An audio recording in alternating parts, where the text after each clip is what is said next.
Welcome back, movie lovers. Attention, movie lovers. Take a seat, get comfortable, because today we're talking about The Conjuring Last Rites. And before we dive right into it, I'm going to be getting into some spoiler stuff later, so if you haven't seen it, just be aware of that. Probably go watch it first before you watch the review. And if you have seen it, I'm curious what you think, so comment down below what your thoughts on the movie were. Let's get into it. So The Conjuring Last Rites, this is supposed to be the last installment of the Conjuring franchise. It's been spanning over a decade. The first movie came out in 2013, and since the first movie, there's been a ton of different spin-offs, namely the Annabelle spin-offs and the Nun spin-offs. I know there's 2 Nun movies. I don't know how many Annabelle movies there were, probably like 50, but we'll get into that later. My disdain for Annabelle. I didn't watch the Conjuring movie when it came out, but I remember one of my core memories was me and my brother. We were in a Foot Locker somewhere. I don't know why. I would assume shopping for shoes. So this was 2013, so I was 10 years old. On the TV, it was playing the ad for The Conjuring, the trailer, and I remember distinctly the bit where it claps.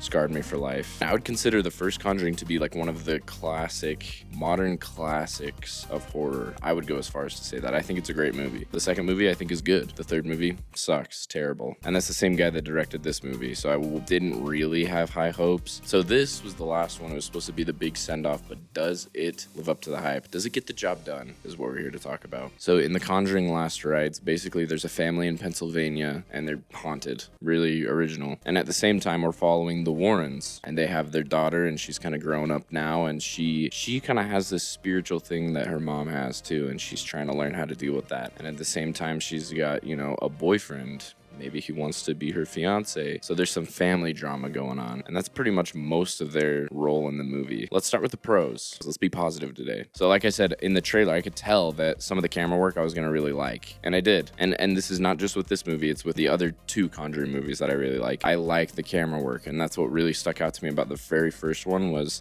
there's a one-take shot that goes through the house. And it's like, obviously that's not the only good thing about it, but it's just stuff like that I really enjoyed about the first Conjuring movie that is also present here. So I really dug that. There was also like some really slow like zooms that I really liked. It would just linger and it would just zoom in, like not even on anything in particular. Sometimes it would just be like the family eating, but then the camera would just zoom in slowly and just creep on the family. Just overall, I liked the look of the movie. Another pro that I would say is the characters, specifically Ed and Lorraine. They're great characters in horror, which is incredibly important because most horror movies don't have characters that you love. So when they're in peril, you don't really care. So I think characters are some of the hardest things to nail. You want your audience to care about your characters so that when they're being tormented or when they're being chased, you like actually care what happens to them. It makes the scare more effective. And one more pro, there's some genuinely like good bits in here. Not necessarily scary, but close, almost. Like one specifically is the mom is in the basement. I think she's doing laundry or something. And she just looks over out of the corner of her eye, and in the dark corner of the room there's just like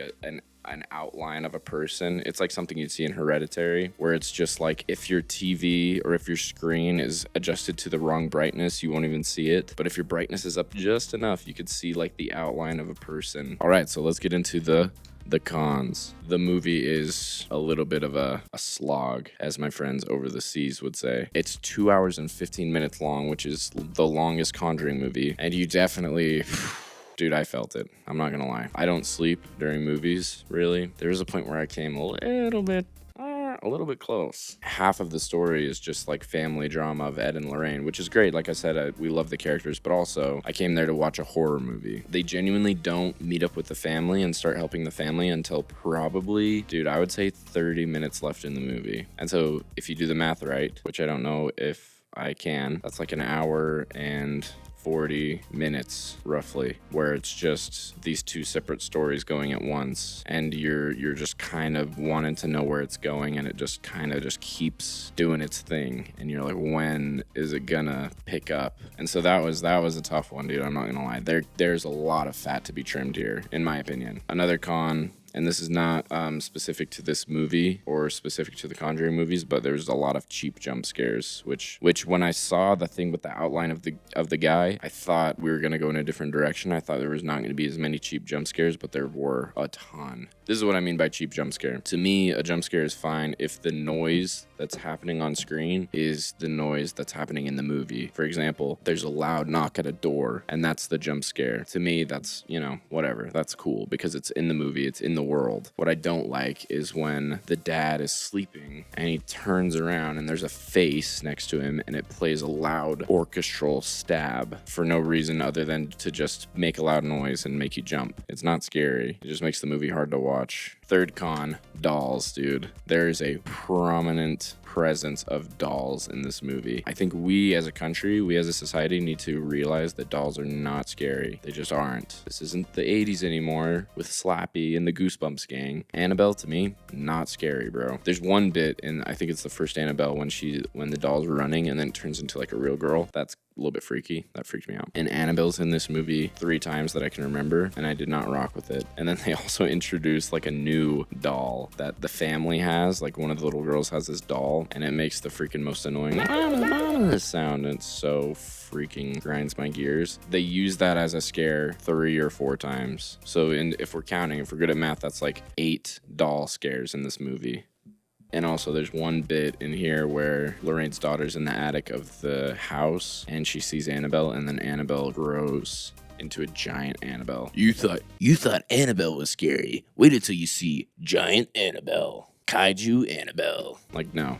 It's not scary. At that moment, I thought I was watching a freaking Five Nights at Freddy's movie, FNAF 2. I didn't really talk about the daughter and her boyfriend, her fiance, but they get engaged on accident. The boyfriend, fiance, he comes to the house with them to fight the ghosts. And he's in between jobs kind of at the moment because he quit being a police officer. He's kind of needing direction in his life, which is like, it's kind of cool. And honestly, what I'm about to say could have been cool. Ed, the dad, he's got heart problems, he kind of wants to give up on this ghost hunting life for his health and his family. And there's a scene at the very end when they're in their little antique room at their house with all the haunted stuff. Ed and the son-in-law, they're walking around. Ed's about to leave the room and he notices his son-in-law is kind of just, oh man, yeah, looking around, really taking it all in after this adventure. Ed looks at the keys in his hand, looks back up at his future son-in-law, and he tosses him over the keys like a dad tossing the keys of his car to his brand new son, 16-year-old son. And he said, "You know what, kid? Take these." Essentially just like passing the torch, which could have been like actually cool if we would have built that interest a little bit more in the son-in-law. Really, he doesn't do anything. All he does in the movie is he is supposed to go get the car to get the mirror in the car and take them home, and he crashes the car because he gets scared, and then he almost gets killed by the mirror. He almost gets his head chopped off by the mirror. Ed's like, yeah, you know what, you're a good person to pass the torch to.